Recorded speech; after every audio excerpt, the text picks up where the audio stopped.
Hello guys, कैसे हैं आप सब लोग। आई थिंक आप सब लोग बहुत अच्छे होंगे, बहुत अच्छे से अपनी लाइफ को एंजॉय कर रहे होंगे। तो जैसे कि आपने टॉपिक देख लिया है कि आज हम थोड़ी सी पैसों के बारे में बात करेंगे। तो चलिए स्टार्ट करते हैं आज की वीडियो में। जैसे कि आपने देख ही लिया होगा थंबनेल में भी कि जिनके हाथ में पैसा नहीं टिकता वो ऐसा क्या कारण है जो कि हमारे हाथ में पैसा नहीं टिक पाता है। क्या हमसे कोई गलती हो रही है या फिर कोई और कारण है। चलिए आज जानते हैं इस टॉपिक के बारे में।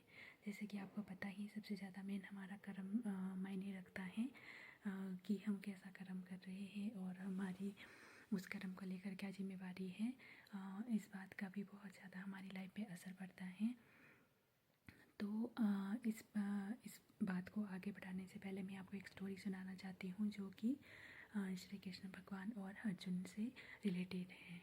तो क्या होता है कि एक दिन श्री कृष्ण और जो अर्जुन हैं वो कहीं घूमने जा रहे थे। मतलब कहीं भी जैसे वो जाते थे, कहीं भी शिकार खेलने जाते थे, कहीं और घूमने चले गए। तो जैसे वो कहीं जा रहे थे रास्ते से तो उनको एक भिखारी मिला। तो उस भिखारी ने अर्जुन से भीख मांगी कि मुझे कुछ दे दो और मैं खाने के लिए उसका ले लूँगा, ठीक है। तो फिर अर्जुन ने क्या किया कि उसको सोने का एक सिक्का दे दिया, ठीक है।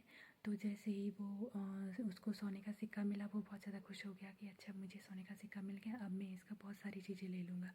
तो उसने बहुत सारी चीज़ों को लेने के लिए अपने बारे में सोचा कि मैं इसके लिए ये भी लूँगा, ये भी करूँगा, वो भी करूँगा।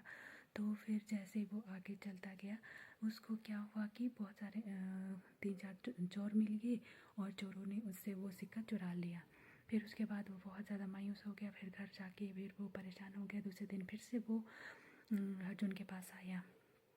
फिर उनसे बोला कि जो आपने दिया था वो तो चोर चुरा के ले गए, तो अब मुझे कुछ थोड़ा सा और दे दो। तो फिर अर्जुन ने क्या किया, इस बार उसको एक अच्छी वाली मणि दी और जिसकी वजह से जिसको लेकर वो बहुत ज़्यादा खुश हो गया था कि आज तो मैं इसका तो मैं बहुत सारी चीज़ें लूँगा और अब मैं बहुत ज़्यादा अमीर बन जाऊँगा, मैं अपने लिए ये करूँगा वो करूँगा, पता नहीं क्या क्या सोचने लगा सिर्फ अपने बारे में, ठीक है।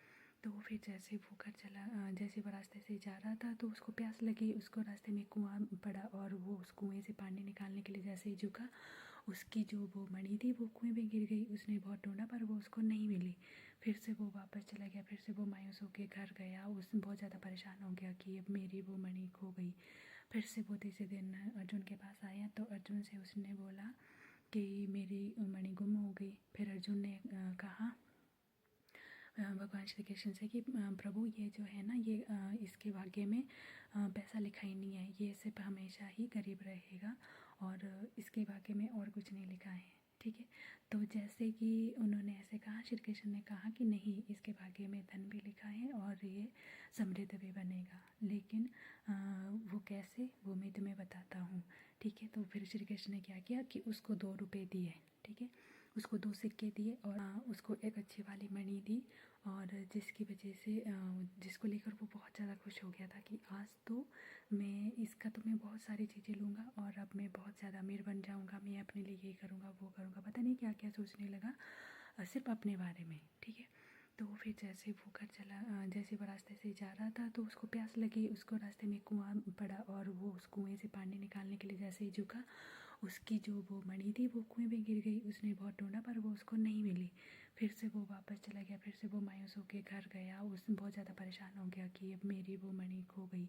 फिर से वो तीसरे दिन अर्जुन के पास आया तो अर्जुन से उसने बोला कि मेरी मणि गुम हो गई। फिर अर्जुन ने कहा भगवान श्री कृष्ण से कि प्रभु ये जो है ना ये इसके भाग्य में पैसा लिखा ही नहीं है, ये सिर्फ हमेशा ही गरीब रहेगा और इसके भाग्य में और कुछ नहीं लिखा है, ठीक है। तो जैसे कि उन्होंने ऐसे कहा, श्री कृष्ण ने कहा कि नहीं, इसके भाग्य में धन भी लिखा है और ये समृद्ध भी बनेगा, लेकिन वो कैसे वो मैं तुम्हें बताता हूँ, ठीक है। तो फिर श्री कृष्ण ने क्या किया कि उसको 2 रुपये दिए, ठीक है। उसको 2 सिक्के दिए और उन सिक्कों को लेकर वो आगे चला गया।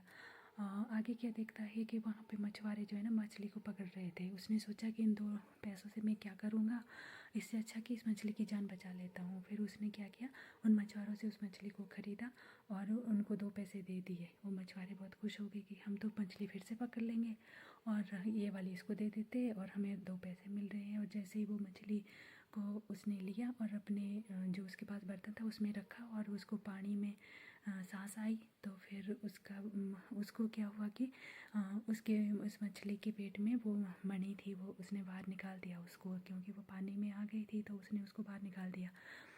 तो वो बहुत ज़्यादा खुश हो गया, जैसे वो बहुत ज़्यादा खुश हुआ, वो ज़ोर से चिल्लाने लगा, मिल गई मिल गई। तो उसी समय रास्ते से वो चोर भी जा रहे थे जिसने उसका धन चुराया था। फिर वो चोर बहुत ज़्यादा परेशान हो गए कि मिल गई। इनको लगा कि भई वो वाली मिल गई, लगा कि उनको खबर मिल गई है चोरों की कि उनके पास ही धन है, उन्होंने धन चुराया है, और उनको लगा कि अब तो हमें राजा से धन मिलेगा। इस डर से उन्होंने उसका जो है धन वो वहीं पे रख दिया और उसको वो वापस दे दिया और वो वहाँ से चले गए।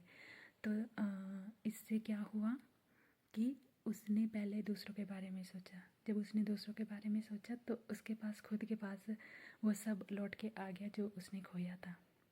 इस कहानी से भी हमें यही शिक्षा मिलती है कि अगर हम दूसरों के बारे में अच्छा सोचते हैं तो हमारे पास उससे 10 गुना ज़्यादा आता है। सबसे मेन बात यही है, जिनके पास पैसा नहीं टिकता है उनको इस बात पे ध्यान देना चाहिए कि वो दूसरों के बारे में कभी भी बुरा ना सोचे। उनको दूसरों की हेल्प करनी है जितना हो सके, और आपको ऐसे लोगों की बिल्कुल हेल्प नहीं करनी है जो कि दूसरों का बुरा करते हैं, उनकी बिल्कुल हेल्प नहीं करनी है, उनके बारे में अच्छा बिल्कुल नहीं सोचना है। लेकिन आपको उनके बारे में बुरा भी नहीं सोचना है, लेकिन जिन लोगों को ज़रूरत है, जहाँ पे आपकी ज़रूरत है वहाँ से आपको मुँह नहीं मोड़ना है, वहाँ आपको हेल्प करनी है जितना आपसे हो सकता है। फिर आप देखो आपके काम कैसे बनते हैं, कैसे आपके पास बहुत सारा पैसा भी टिकेगा और आप बहुत ज़्यादा बड़े आदमी भी बनेंगे। तो आई थिंक आज की आपको स्टोरी अच्छी लगी होगी। अगर आपको मेरी वीडियो थोड़ी भी अच्छी लगी है तो प्लीज़ लाइक कर देना, शेयर कर देना और कमेंट भी कर देना, और मेरे चैनल को सब्सक्राइब भी कर देना। जिन्होंने मेरे चैनल को सब्सक्राइब किया भाई उनको दिल से थैंक यू। आप हमेशा हैप्पी रहिए, आगे बढ़ते रहिए और अपनी लाइफ को एंजॉय करिए। Thank you so much.